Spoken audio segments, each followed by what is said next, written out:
Yes, another new game for the Mega Drive. We are getting spoiled lately, aren't we? This is, if you can believe it, Farming Simulator for the Mega Drive. Yes, an actual 16-bit edition of Giant Software's Farming Simulator, and on a physical cartridge. Now, I will just preface this review by saying that I have never played any entry in the Farming Simulator series. Not to say I'm against playing a game that simulates a relatively dull real world undertaking. I'm actually a massive fan of Power Wash Simulator, and I even bought a power washer off the back of playing that. That game is my chill place, so I think I might enjoy Farming Simulator. You can buy several different physical editions, including this one from Strictly Limited Games, link in the description. They kindly sent this over for a review after I requested it. When I saw this was a thing, I just had to review it. They are still available but in limited numbers, so be quick. Fantastic looking packaging as you can see. The only thing perhaps lacking is a colour manual, but the sleeve, box and cart are all absolutely spot on. For some reason the logo on the spine is backwards or upside down depending on which way you look at it, so it might look a bit odd on the shelf. If you want to grab the game digitally on PC, it's about €15 I believe. The manual states that this was developed for PAL 50Hz but works just fine on 60Hz. In fact, I played it 60Hz for this footage. As you've likely guessed, this game is all about farming. Well, one specific area of farming in this case, growing and harvesting crops. It's early to rise early in the sack, thank God I'm a country boy. You do this by guiding your farmyard machinery around the farm. Controls are A to toggle your vehicle's tools on and off, B toggles cruise control, and C switches vehicle. You can change this mapping in the options menu if desired. Up and down on the D-pad is accelerate and reverse, and left and right steers. This control scheme can be pretty fiddly to get to grips with at first because you have to hold up to accelerate while pressing left or right to steer. This is where the cruise control button comes in handy, as you can get up to speed, whack on the cruise control and then just use left and right to steer. The aim of Farming Simulator is very simple. You have to grow crops, harvest them and sell them. Selling crops allows you to buy better vehicles and equipment and buy more farms. Each farm has several fields in which you can grow crops.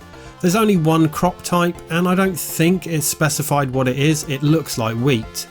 The crops are grown in the farming cycle. The cycle uses 4 different vehicles which each do a specific job. Firstly, you use a tractor with a cultivator to cultivate the field. This prepares the soil for the planting of seeds. Second is sowing the seeds, done using another tractor with a seeder attached. Then we wait while the crops grow. They grow in several stages which seem to advance in set intervals of time.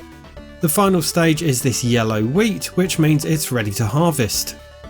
The final step is to get your combine harvester to harvest the crop. Once the harvester is full, you'll need to get your 4th vehicle, a tractor with a trailer, to come and get the harvested crop. This is achieved by parking your trailer near the harvester and it will gradually fill up. Then take your trailer to one of the silos where you can sell your crop and in the process gain some lovely cash. Simply park your trailer in this green box and it will gradually remove all your crop as you watch your balance increase. Money isn't just spent on new vehicles, equipment and farms, you'll also need to spend a little to maintain your day-to-day operations.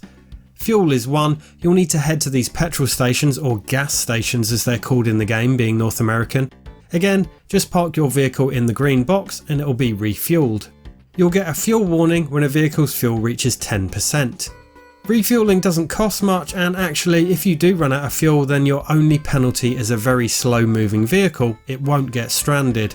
And there's purchasing seeds, done by visiting a seed selling barn with your tractor and seeder, again not very expensive. So that's it, just work your way around your farm, planting crops and then harvesting them. Use the D-pad to drive, press A to engage or disengage your current tool, for example the blades on a combine harvester, the cultivator tool or seeder. Once the tool is engaged, the vehicle will move much slower. This can actually be really useful later on when you get much faster tractors, because I found it really difficult to turn them in a tight enough turn circle at speed, so engaging the tool can be handy just to slow them down. There is no end to the game, you just keep on growing and harvesting crops to your heart's content, or should that be till the cows come home given the subject matter. It's possible to get a game over if you run out of money, but I can't see that happening unless you really went out of your way to force it. The heads up display in the bottom right corner there shows you your current balance, your currently selected vehicle's fuel percentage, then the percentage of seed remaining if in a seeder, or percentage full of crop if in a harvester or trailer.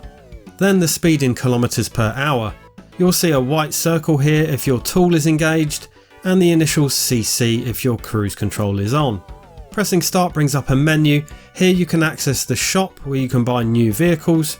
You can cycle between each of the 4 vehicle types: tractor with cultivator, tractor with seeder, harvester and tractor with trailer.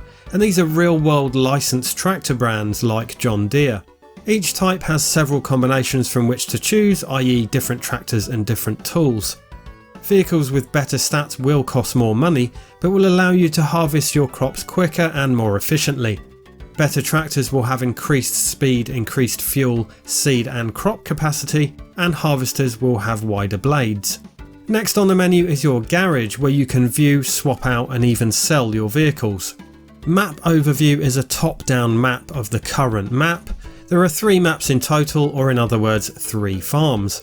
The map shows you all the fields and buildings, and you can cycle through the various points of interest like your vehicles, current locations, fuel stations, where to buy seeds and sell crops, and so on. One thing I felt was really missing from the map screen is the current status of each of the fields, so you can't see which fields are already sown or which are ready to harvest and so on. That would be really helpful. As it stands, you just have to remember what stage each field is at, so I would generally start at the top left corner and work my way around clockwise. That way I always knew what I was doing. Maps is where you can change maps, but you have to buy them first. The first map, Greenwood, is free of course, but the second, Eldham Fields, costs $1 million, and the third, Willowdale, which I haven't yet purchased, costs $2.5 million. When you buy a new map, you'll get a free vehicle, a tractor and a cultivator. But your vehicles from the previous farm do not transfer over automatically. You'll need to store them in the garage first, then deploy them on the other map. Or if you have enough cash, treat yourself to some nice new ones. Then on the menu you have Save Game, and there are 3 save slots. The game has 3 difficulty settings: easy, normal and hard. The difference between them, as explained in the manual, is how much money you start with and how much money you gain from selling crops or selling vehicles. You can change the game's difficulty at any time in the game settings. The graphics in this game are just fine. There's a lot of green and brown in the colour palette. It is a farm after all. The vehicles and buildings are nicely drawn pixel art. The soundtrack, while not the best on the system, isn't just an afterthought, it's actually very good.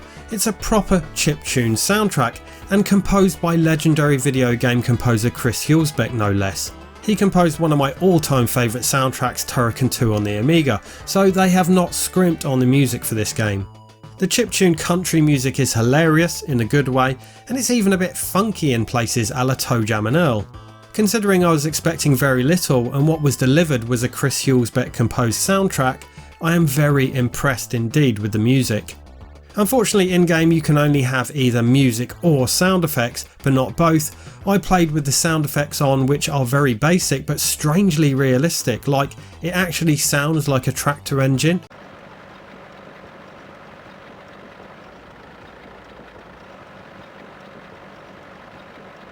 The constant tractor engine sounds actually created a sort of ASMR effect, making me even more relaxed when playing the game. You could even go the whole hog and whack some country music on the stereo while you play it. Regardless of how good the game is, I find it absolutely hilarious that they've done this. Making a 16-bit version is just brilliant, but releasing it on physical Mega Drive carts is a move that I would have never seen coming. I expected nothing more than a gimmick with this, but it's actually a fully fledged proper game. Once I started playing and I got into the cycle of cultivating, planting and harvesting, I found myself really enjoying it. I probably got enough footage for the review after 40 minutes, but I played this literally all day. I found it strangely relaxing. As the legend himself John Denver said, life on the farm is kinda laid back.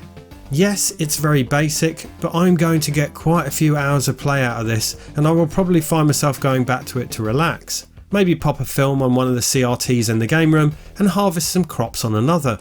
Having said that, I do feel there's so much potential to expand this though, to be a more in-depth game.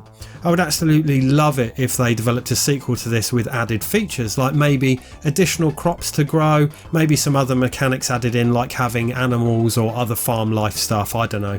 The basic structure is there, they could just expand this in any number of ways, that would be great. So if the developers are watching this, more please. But yeah, pleasantly surprised with how much I enjoyed this. Never thought I'd see Farming Simulator on the Mega Drive, let alone enjoy it. What do you all think? Let me know in the comments. And if anyone has played the real Farming Simulator, will I enjoy it if I enjoyed this? Thanks again to Strictly Limited Games, and thank you for watching.